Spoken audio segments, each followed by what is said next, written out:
Trh s nehnuteľnosťami prechádza veľkými zmenami. Dynamika dostupnosti bývania, rastúci význam nájomného segmentu a rozvoj moderných mestských centier predstavujú nové výzvy, ale aj príležitosti pre investorov a developerov.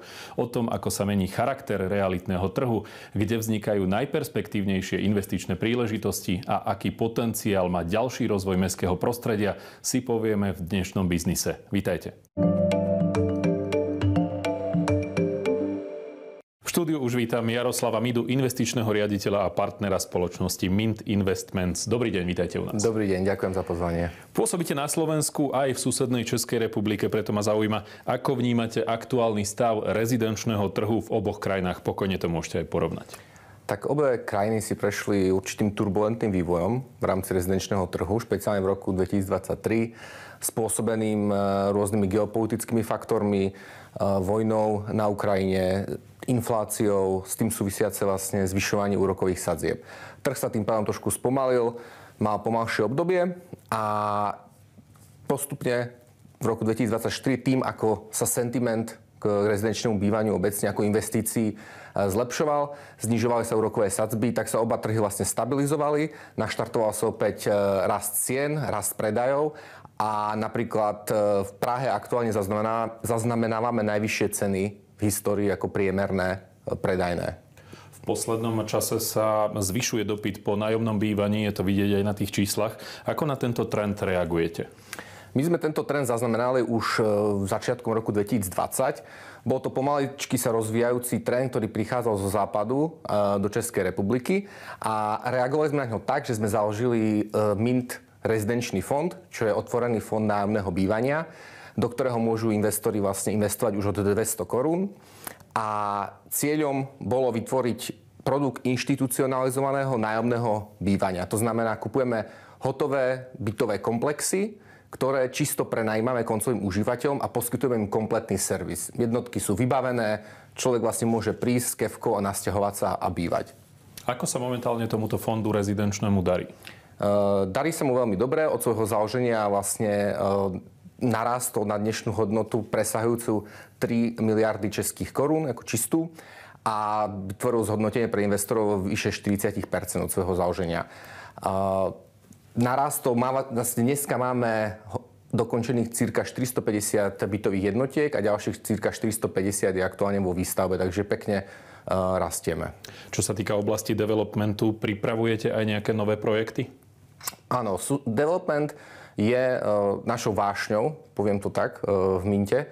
A práve preto aktuálne sme vo fáze prípravy jedného menšieho komorného projektu v Prahe, v prémiovej lokalite, vedľa vlastne jedného z najpopulárnejších parkov a predpokladáme, že by sme mohli predaje spustiť niekedy v druhej polke roku. Poďme sa teraz pozrieť na trh komerčných nehnuteľností. Aký vývoj pozorujete v tejto oblasti? Ten vývoj bol podobný, čo sa týka nejakej rýchlosti trhu, ako u rezidencií. To znamená, opäť, zvyšovanie úrokových sadzieb spomalilo celý trh komerčných nehnuteľností v Európe, ale vo svete. Dochádzalo k určitým revaluáciám portfólií, revaluáciám komerčných budov, ale ten trh to ustál a aktuálne zaznamená obrovský nárast dopytu po týchto nehnuteľnostiach. Vlastne oproti minulému roku celý trh strednej Európy komerčných nehnuteľností narastol, alebo množstvo transakcií narastlo o vyše 60%. Takže investori opäť dôverujú tomuto segmentu.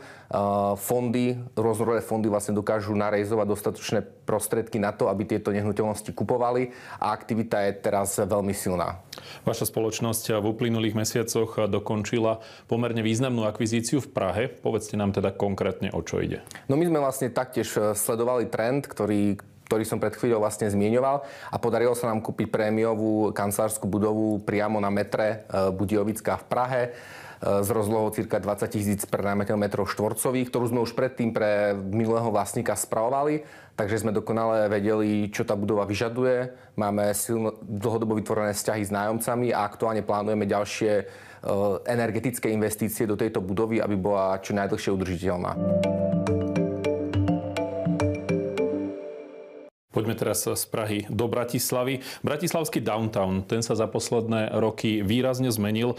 Akú úlohu v tom zohral projekt, ktorý patrí vám, a teda projekt Metropolis? Metropolis je významnou súčasťou downtownu. Chceli sme vytvoriť niečo iné, ikonu, ktorá bude nadčasová a ktorú si budú ľudia spojovať s tým downtownom, ktorý tu na Bratislave vzniká. Celý ten downtown je unikát v zmysle toho, že nie sú tu tak striktné reštrikcie, čo sa týka architektúry a výšky budov, ako typicky v Prahe. A preto sme mohli vlastne spoločne s pánom architektom viac rozvíjať našu fantáziu pri vytváraní tohoto projektu. Ak sa teraz spätne pozriete na tento projekt, čo boli možno také najväčšie výzvy, s ktorými ste sa stretli už v tých záverečných fázach pri dokončovaní tohto projektu? Tak záverečné fázy sú vždycky veľmi časovo náročné. Musíte dokončovať jednotlivé interiérové prvky, každý detail musí byť tip-top. Zároveň už všetci vidia ten koniec, všetci makajú, ale tiež už stavajú tú stavbu dosť dlho. Takže vlastne aj im trošku môže dochádzať energia, takže je dôležité správne motivovať tých ľudí, dostať to do cieľa a vlastne dokončiť to tak, aby boli klienti spokojní. Viackrát ste aj verejne komunikovali to, že Metropolis má určitú, nazvime to, technologickú nadstavbu v porovnaní s inými projektmi v oblasti novostavieb. Čo konkrétne? Áno, cieľom bolo odlíšiť sa ako architektúrou, tak aj technologickým prevedením a byť jedničkou, čo sa tohto ohľadu týka vlastne v Bratislave. Preto sme vlastne do projektu zakomponovali stropné kúrenie a chladenie. Máme rekuperáciu, chytrú domácnosť, ktorá je ovládaná cez aplikáciu, žalúzie, predokenné žalúzie. Máme oproti iným projektom, aj keď nie je to úplne technologická vec, tak máme dostatok zelene, vlastne jak na súkromných predzáhradkách a terasách, tak v rámci našeho semiprivátneho parku.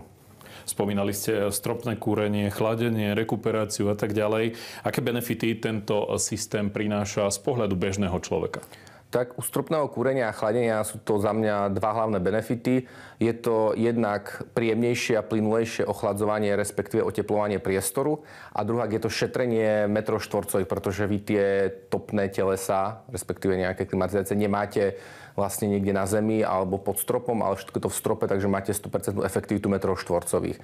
U tej individuálnej rekuperácie je výhoda v tom, že každý jednotlivý vlastník si ju môže nastaviť podľa svojich preferencií a vlastne má potom prísun čerstvého vzduchu počas celého dňa alebo iba počas časti dňa, keď on je doma. Súčasťou Metropolisu sú aj retailové priestory, do ktorých ste vyberali nájomcov. Akú ponuku služieb teda budú mať k dispozícii rezidenti, ale aj verejnosť v rámci tej obchodnej promenády? Áno, obchodná promenáda má slúžiť nielen Metropolisu, ale všetkým v okolí. Vlastne má vytvoriť promenádu, po ktorej sa bude spojovať celý ten downtown, po ktorej vlastne ľudia budú chodiť, pôjdu do miestnej kaviárne, reštaurácie, bude tam kadernícky salón, vizažistické štúdio, možno špecializovaná klinika a pracujeme aj na ďalších prevádzkach, ktoré majú byť práve užitočné pre miestnych, ale aj pre ľudí z širšieho okolia.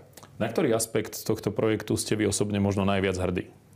Za mňa je to určite architektúra a to spojenie s tou našou semiprivátnou záhradou, ktoré je úplne unikátne v tom downtowne. Myslím si, že to je ten top prvok, ktorý navždy zasadí Metropolis ako ikonu centra mesta. Tento bratislavský downtown sa stáva naozaj takou prestížnou lokalitou. Aký potenciál má podľa vás do budúcna?